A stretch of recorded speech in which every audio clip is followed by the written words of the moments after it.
Good evening, my name is EctoMaster, and this is the Overwatch Lookout.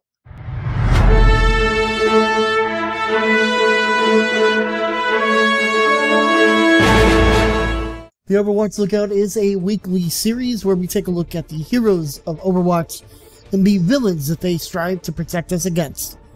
Any news or anything that may be coming from it. Now, unfortunately, this week, the news is rather light as we had the biggest news last week with the announcement of the release dates, the new skins that came out, as well as the open beta and everything else. Unfortunately, Blizzard has been a little bit of a tease to me and probably quite a few others, as there is a install button sitting at the bottom of the Overwatch page on the Battle.net launcher. There's even, you can click on the options and click on it, and there's an install, and it just pops up with, sorry, you haven't been invited to play this game yet, if you're not yet in the beta. So, a little bit of a tease. I'm hoping that that's something that is just a placeholder, and not something that's going, hey, you're going to have it very, very soon. I hope it is that last one, but I think it might be more of the former and not the latter. Otherwise, newsworthy, there's not much to talk about. A Temple of Anubis win rate change has been posted from Jeff Kaplan for perspective as of Tuesday's patch. Temple of Anubis is won 49.2% of the time by attackers and 50.8% of the time by defenders. The first point falls to attackers 76.9% of the time.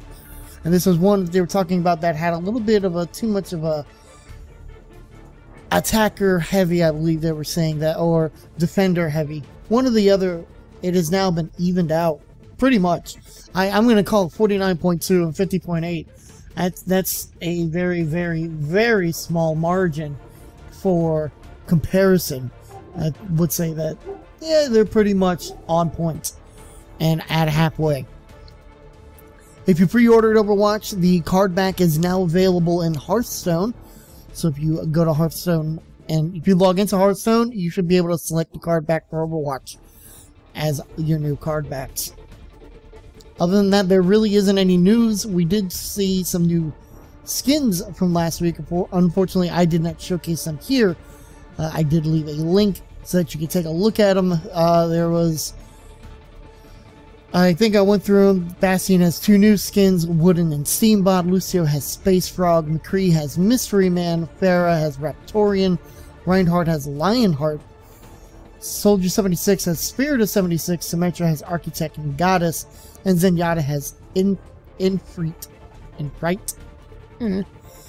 There was one story from Kotaku that was discussing this, saying that the skins are getting ridiculous. They went on to say, and I quote from the article, that all the new skins are impressively imaginative, though, and I dig them. At the same time, I'm slightly wary of a couple of things. For one, Blizzard intends to tell a somewhat serious story in this universe.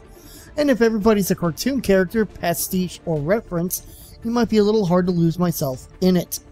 More importantly, though, class-based shooters like Overwatch rely on character silhouettes in the midst of battle. If you see a silhouette that you can readily identify as, say, Torbjorn, you're probably going to want to look out for a turret. When chaos consumes the battlefield, silhouettes inform players' snap judgment decision-making process, the difference between life and death. Crazy character skins risk ruining that, end quote. Now, unfortunately, to this guy, I do disagree. And here's the opinion part of Overwatch Lookout.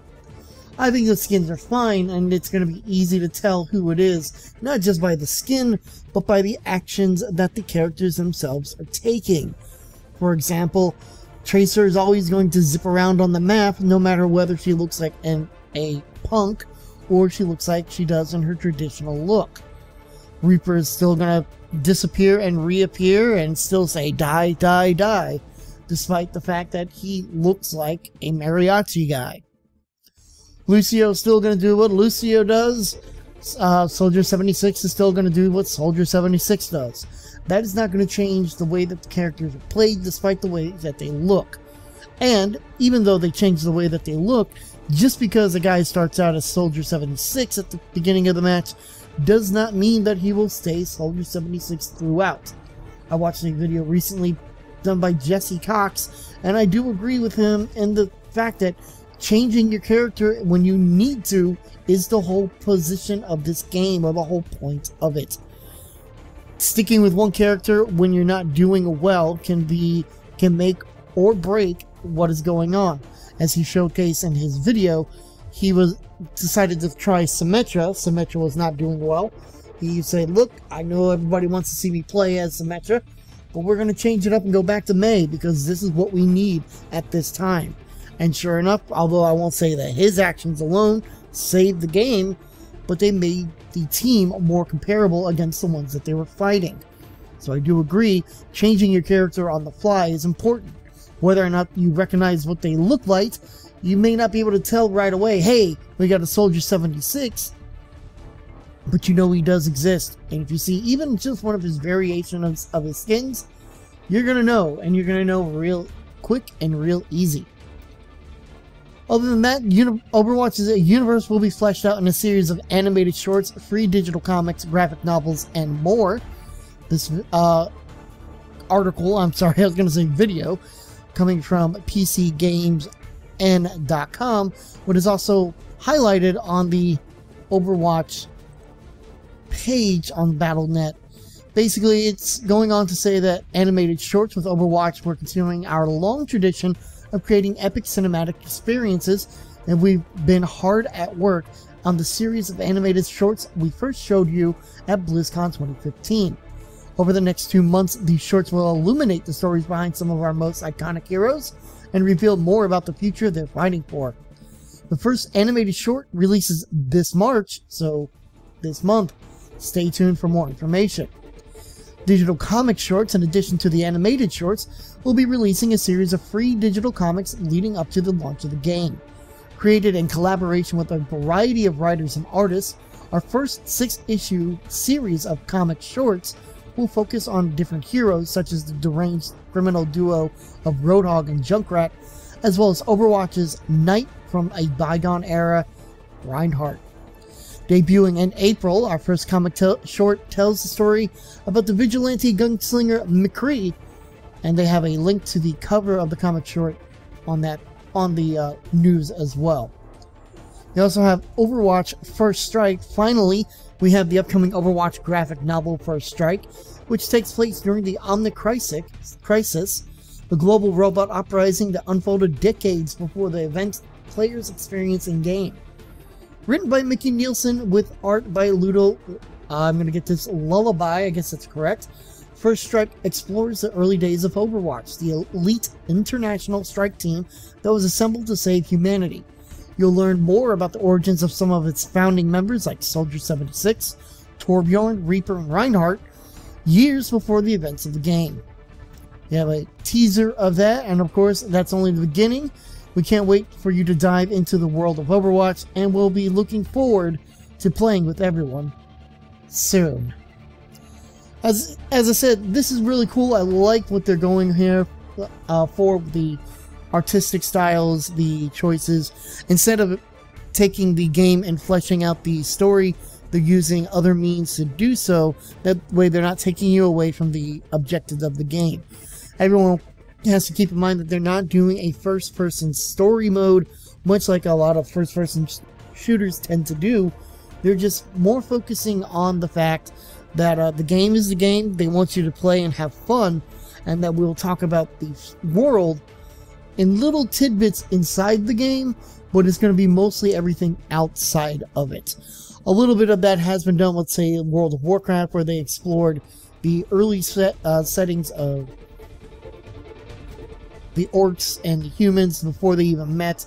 Even though it was explored in the game and elsewhere, they have gone outside of it as well to explore that a little bit more and explain it in greater detail, as well as telling other stories that may not have been in the game at all. For example, the War of the Ancients, where they talk about that and the 3 heroes from the future that helped win that war. They never showed that in game. It wasn't something that was done while you were in the game, so the fact that they did that outside of it is great. And I like that they're doing that with Overwatch as well. That's all that we really have. That's all we really have. I'll tell you what I want, what I really want. That's all we have time for this week. Stay tuned for next week as we have more Overwatch Lookouts. And always keep an eye out for anything Overwatch. I'm EctoMaster, and I will see you guys next time.